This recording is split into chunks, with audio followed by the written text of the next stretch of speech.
श्री गणेशाय नमः। ओम गम गणपते नमः। संकष्टी गणेश चतुर्थी व्रत करने से घर परिवार में आ रही विपदा दूर होती है।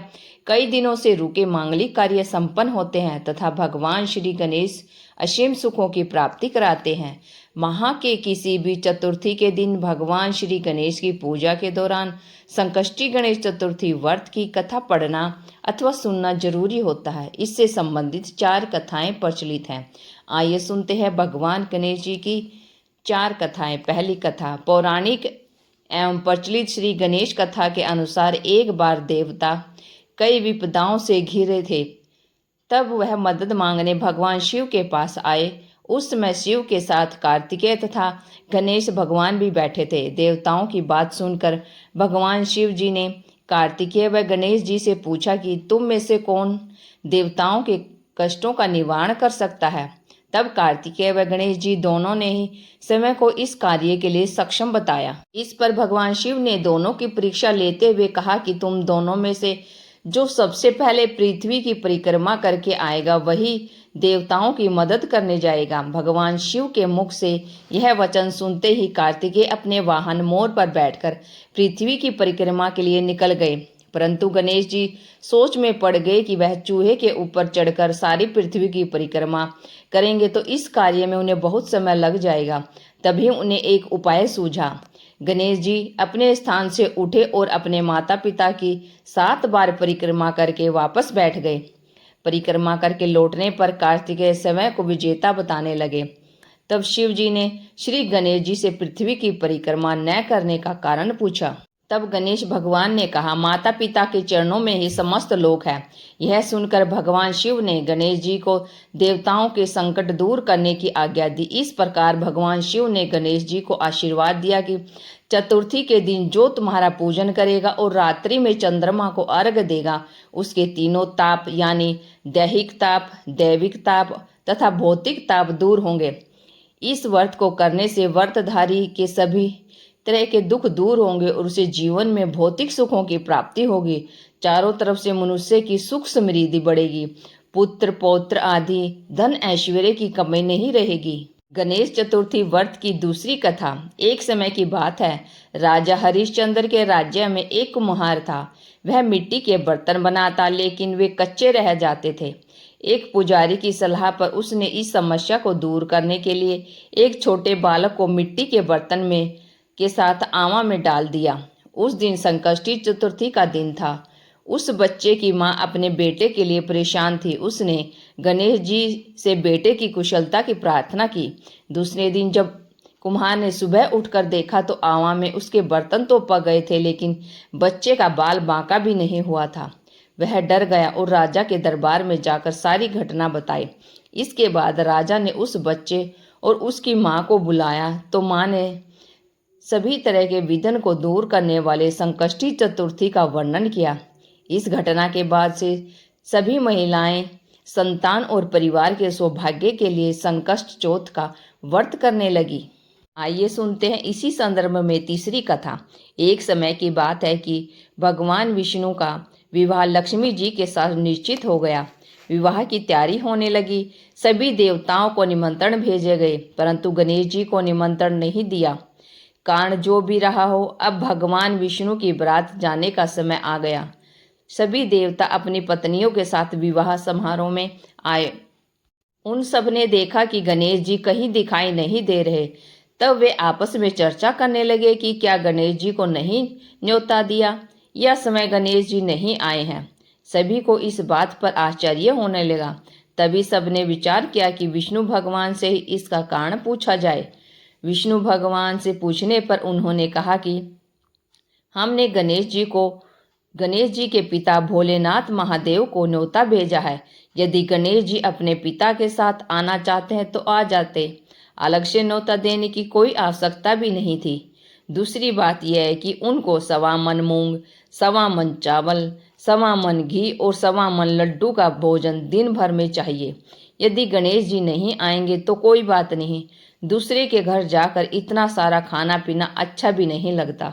इतनी वार्ता कर ही रहे थे कि किसी एक ने सुझाव दिया, यदि गणेश जी आ भी जाएं तो उनको द्वारपाल बनाकर बैठा देंगे कि आप घर की रखवाली करो। आप तो चूहे पर बैठकर धीरे धीरे चलोगे तो बारात से बहुत पीछे रह जाओगे। यह सुझाव भी सबको पसंद आ गया, तो विष्णु भगवान ने भी उनकी सहमति दे दी। होना क्या था कि इतने में गणेश जी वहां आ पहुंचे और उन्होंने समझा बुझाकर घर की रखवाली करने बैठा दिया। बारात चल दी। तब नारद जी ने देखा कि गणेश जी तो दरवाजे पर ही बैठे हुए हैं, तो वे गणेश जी के पास गए और रुकने का कारण पूछा। गणेश जी कहने लगे कि विष्णु भगवान ने मेरा बहुत अपमान किया है। नारद जी ने कहा कि आप अपनी मूषक सेना को आगे भेज दें तो वह रास्ता खोद देगी, जिससे उनके वाहन धरती में धंस जाएंगे। तब आपको सम्मान पूर्वक बुलाना पड़ेगा। तब गणेश जी ने ऐसा ही किया। अपनी मूषक सेना जल्दी से आगे भेज दी और सेना ने जमीन थोथी कर दी। जब बारात वहां से निकली तो रथों के पहिए धरती में धंस गए। लाख कोशिश करें परंतु पहिए नहीं निकले। सभी ने अपने अपने उपाय किए परंतु पहिए तो नहीं निकले, बल्कि जगह जगह से टूट गए। किसी को समझ नहीं आ रहा था कि अब क्या किया जाए।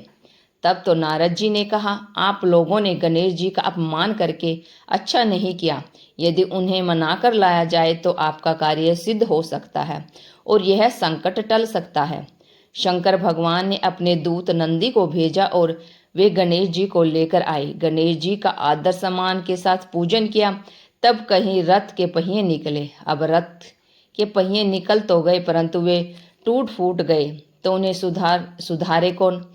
पास के खेत में खाती काम कर रहा था, उसे बुलाया गया। खाती अपना कार्य करने से पहले श्री गणेशाय नमः कहकर गणेश जी की वंदना मन ही मन करने लगा। देखते ही देखते खाती ने सभी पहियों को ठीक कर दिया। तब खाती जी कहने लगे कि देवताओं, आपने सर्वप्रथम गणेश जी को नहीं मनाया होगा और न ही उनकी पूजा की होगी, इसलिए तो आपके साथ यह संकट आया है। हम तो मूर्ख अज्ञानी हैं, फिर भी पहले गणेश जी की पूजते हैं, उनका ध्यान करते हैं। आप लोग तो देवतागण हैं, फिर भी आप गणेश जी को कैसे भूल गए। अब आप लोग भगवान श्री गणेश जी की जय बोलकर जाएं तो आपके सब काम बन जाएंगे और कोई संकट भी नहीं आएगा। ऐसा कहते हुए बारात वहां से चल दी और विष्णु भगवान का लक्ष्मी जी के साथ विवाह संपन्न करा के सभी कुशल पूर्वक घर लौट आए। हे गणेश जी महाराज, आपने विष्णु को जैसो कार्य सारियो ऐसो कार्य सबको सिद्ध कर जो। बोलो गजानन भगवान की जय। अब सुनते हैं भगवान गणेश की चौथी कथा। श्री गणेश चतुर्थी व्रत की पौराणिक कथा के अनुसार एक बार भगवान शिव तथा माता पार्वती नर्मदा नदी के किनारे बैठे थे। वहां माता पार्वती ने भगवान शिव से समय व्यतीत करने के लिए चौपड़ खेलने को कहा। शिव चौपड़ खेलने के लिए तैयार हो गए, परंतु इस खेल में हार जीत का फैसला कौन करेगा, यह प्रश्न उनके समक्ष उठा। तो भगवान शिव ने कुछ दिन के एकत्रित कर उनका एक पुतला बनाकर उसकी प्राण प्रतिष्ठा कर दी और पुतले से कहा, बेटा, हम चौपड़ खेलना चाहते हैं परंतु हमारी हार जीत का फैसला करने वाला कोई नहीं है, इसलिए तुम बताना कि हम दोनों में से कौन हारा और कौन जीता। इसके बाद भगवान शिव और माता पार्वती का चौपड़ खेलना शुरू हो गया। यह खेल 3 बार खेला गया और संयोग से तीनों बार माता पार्वती ही जीत गई। खेल समाप्त होने के बाद बालक से हार जीत का फैसला करने के लिए कहा गया, तो उस बालक ने महादेव को विजयी बताया। महादेव को विजेता सुनकर माता पार्वती क्रोधित हो गई और क्रोध में उन्होंने बालक को लंगड़ा होने, कीचड़ में पड़े रहने का श्राप दे दिया। बालक ने माता पार्वती से माफी मांगी और कहा कि यह मुझसे अज्ञानतावश हुआ है, मैंने किसी द्वेष भाव में ऐसा नहीं किया। बालक द्वारा क्षमा मांगने पर माता ने कहा, यहाँ गणेश पूजन के लिए नाग कन्याएं आएंगी, उनके कहे अनुसार तुम गणेश व्रत करो, ऐसा करने से तुम मुझे प्राप्त करोगे। यह कहकर माता पार्वती शिव भगवान के साथ कैलाश पर्वत पर चली गई। 1 वर्ष के बाद उस स्थान पर नाग कन्याएं आई। तब नाग कन्याओं से श्री गणेश के व्रत की विधि मालूम करने पर उस बालक ने 21 दिन लगातार गणेश जी का व्रत किया। उनकी श्रद्धा से गणेश जी प्रसन्न हुए। उन्होंने बालक को मनोवांछित फल मांगने के लिए कहा। उस बालक ने कहा, हे विनायक, मुझे इतनी शक्ति दीजिए कि मैं अपने पैरों से चलकर अपने माता पिता के साथ कैलाश पर्वत पर पहुंच सकूं। और वे यह देखकर प्रसन्न हो गए। तब बालक को वरदान देकर श्री गणेश अंतर्ध्यान हो गए।